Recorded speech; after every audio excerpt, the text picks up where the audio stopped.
Rice, அதுக்கப்புறமா இன்றைக்கி வந்து ரைஸும் ஒரு சப்ஜி மாதிரியும் பண்ணேன். இது வந்து நம்ம தோசைக்காய் இருக்குல்ல, லாக்கி என்ன சொல்லுவீங்க, சொரக்காய் வந்து நல்லா வெங்காயம் கட் பண்ணி போட்டுட்டு, தக்காளியை வந்து நம்ம கேஸ் அடுப்பில் நல்லா சுடணுங்க. சுட்டோன்னா அதில் இருக்கிற தோலெல்லாம் வழண்டு நம்ம அந்த சார் கிரில்டு ஃப்ளேவர் வரும். அதில் நல்ல சார் கிரில் பண்ணியிருக்கேன் டொமேட்டோவை.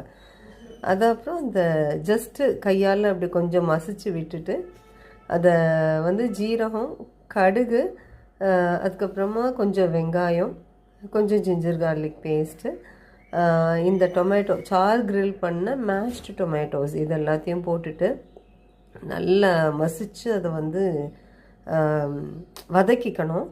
வதக்கிட்டு நல்ல சொரக்காயை கட் பண்ணிவிட்டு, அந்த சொரக்காய் வந்து நான் இன்றைக்கி பாதி சொரக்காய் போட்டிருக்கேன், பெரிய சொரக்காயில் பாதி சொரக்காய் போட்டிருக்கேன்.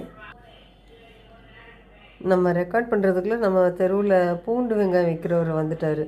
அவர் சத்தமாக பேச ஆரம்பித்தார்னா வேறு என்ன பேசினாலும் ரெக்கார்ட் ஆகாது. அதனால தான் நான் ஹோல்ட் பண்ணிட்டேன். இதில் வந்து ஒரு பெரிய சுரக்காயில் ஒரு ஹாஃப் சுரக்காய் நல்லா கட் பண்ணி போட்டு இந்த கறியில் சேர்த்துருக்கேன்.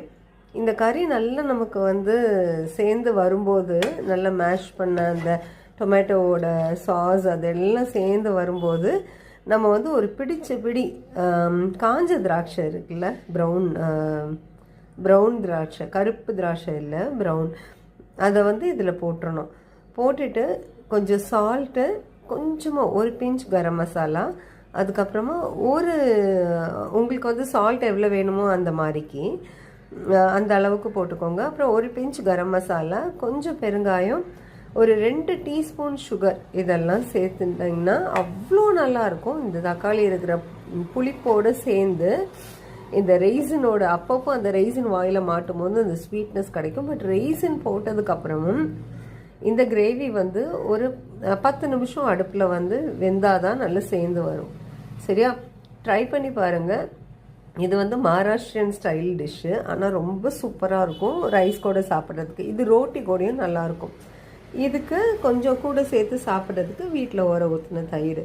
இதுதான் இன்றைக்கி லஞ்ச். சூப்பராக இருக்குங்க. ட்ரை பண்ணி பாருங்கள்.